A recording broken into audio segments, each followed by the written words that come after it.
Hi, this is Austin, Fantasy Baseball on Deck, and I have this episode is going to be a recurring segment, roster manipulation, and this episode may or may not pertain to you, so stick with me for the next 10 seconds to figure that out, and feel free to pass on, not watch the rest of the video if it does not pertain to you.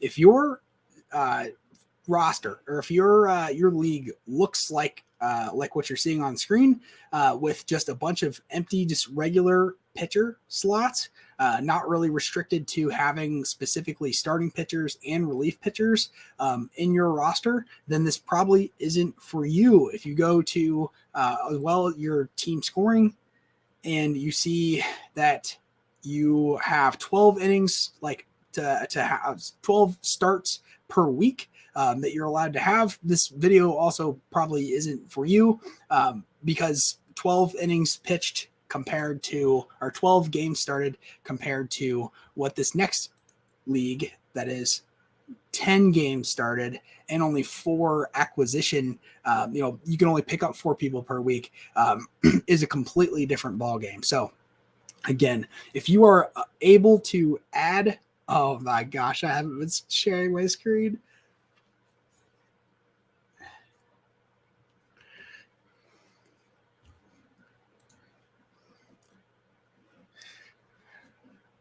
Hi, this is Austin, Fantasy Baseball on Deck, and this is a recurring episode that is specifically going to go over the importance of roster manipulation, so you can always make the absolute most of your scoring abilities in your team structure, whatever it is, whatever fantasy baseball structure that you play within. So this may be a video for you. This may not be a video for you, but let's figure out in the next minute or so. And if this is something that pertains to you, stick around. If not, feel free to pass by.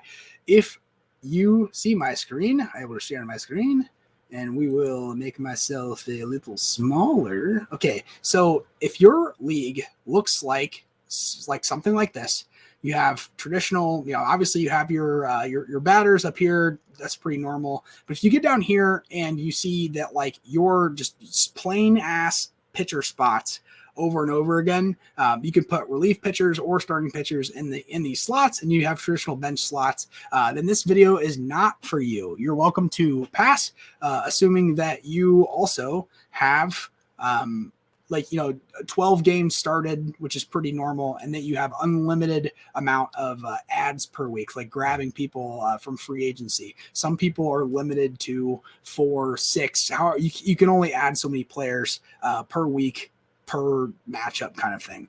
So if this, again, is not an issue of you, if you have 12 games started, and it says this here within your matchups, like if you go to your, like my team, and you go over here specifically to current matchup and click that, I can see that again in this week so far. It's Thursday just happened. It's early Friday morning. I have only used 2 of my starting pitchers out of 12. 12 is plenty enough. This doesn't pertain to you. But if you are in a league like this where you have only 10 games that you're allowed to start per week, and I'm only allowed to add 4 players per week, so if you have an acquisition limit, then this video is for you, because you can get a lot more out of your opportunities. So let's go down and look at our roster. Again, I am in this situation. I am limited to a max of 1, 2, 3, 4, 5 plus 3 bench starting pitchers. So I am right here. So 1, 2, 3, 4, 5, 6, 7, 8. Max amount of starting pitchers. Jeffrey Springs just got moved, or maybe 90, but moved to the IL. So I'm down a starting pitcher. I am allowed to have a max of 4 primary relief pitchers. So I have Tanner Hawk as a starter, but a relief pitcher tag in a right relief pitcher slot. I think I should redo this.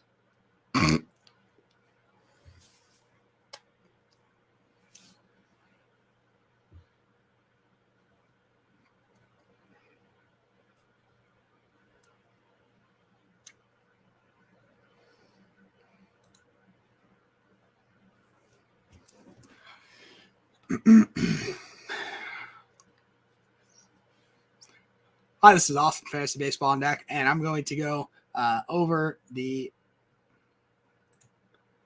Hi, this is Awesome Fantasy Baseball Nick, and this is a recurring segment that I will constantly be making videos of in the importance of roster manipulation. This video may or may not pertain to you, depending on your settings and structure of your league. But let's figure that out in the next minute so you can either stick around or pass on to watching cats play the piano or something. So if we look at your matchup, I can see in this league specifically, 2 out of 12 games I've had start this week so far.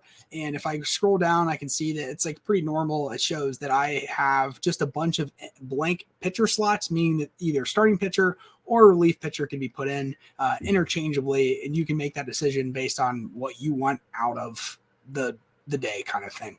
So this is very normal. If you fit into this category, then you do not need to watch this video.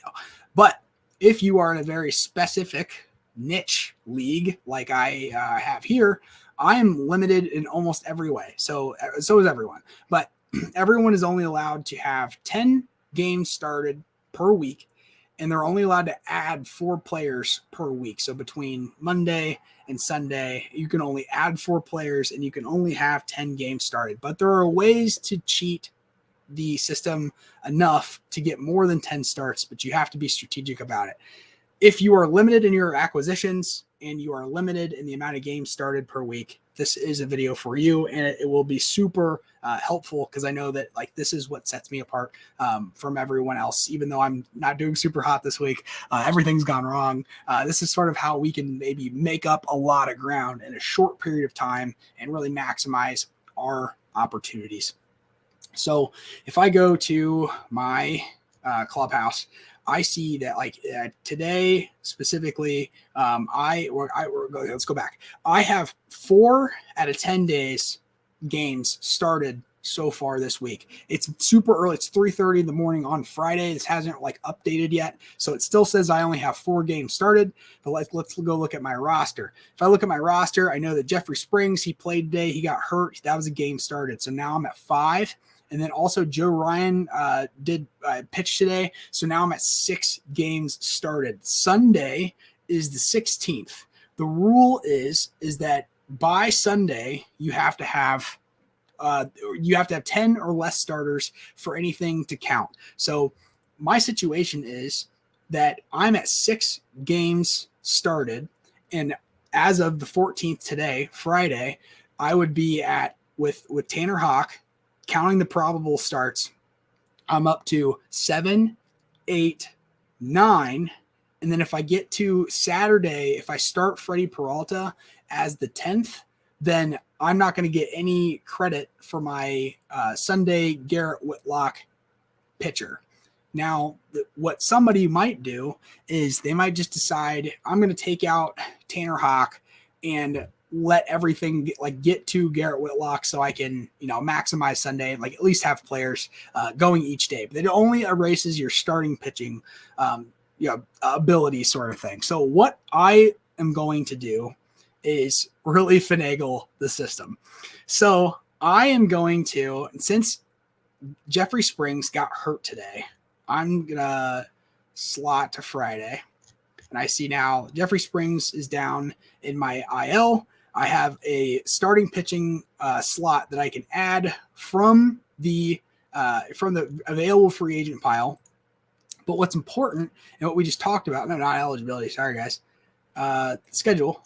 What's important is that the 16th, again, is the Sunday. That's Garrett Whitlock's start. But I'm willing to sacrifice not scoring any points from Garrett Whitlock as a starting pitcher on that day, and instead max out my opportunity on Saturday with Freddie Peralta, knowing that he's been doing super well this year, and I can sort of cheat the system. So as we talked about, I am now 6 pitchers in. If I count the available pitchers left with Luis Garcia here, 7, 8, 9, 10, Freddie Peralta Friday or Saturday the 15th as the 10th. If I'm as long as I'm going into Saturday at 9, I can get as many starting pitchers going as I want. So essentially, I will end up with, let's say, 12 to 13 starting pitchers on this day, the way that I'm going to finagle it. But I need to add somebody to my bench, to my starting my starting pitching slots to earn points, but I can't afford to use one of those starts or else I won't make it to that Saturday slot with Freddie. So what I'm going to do is I'm going to go to the free agent pile. I'm going to cipher for the people who are starting pitchers, labeled as starting pitchers, but I'm going to siphon by holds and saves and figure out who is earning bonus points as a primary starting pitcher. So that means I'm going to be able to put a bullpen guy in a starting pitcher slot for the opportunity to gain points passively, but like not use one of those games started kind of thing. That's the strategy here. And I looked before, I was kind of between Dane Dunning and Josh Winkowski. And I've decided that I think Josh Winkowski is the person that I'm going to add in place of Jeffrey Springs, who just got hurt.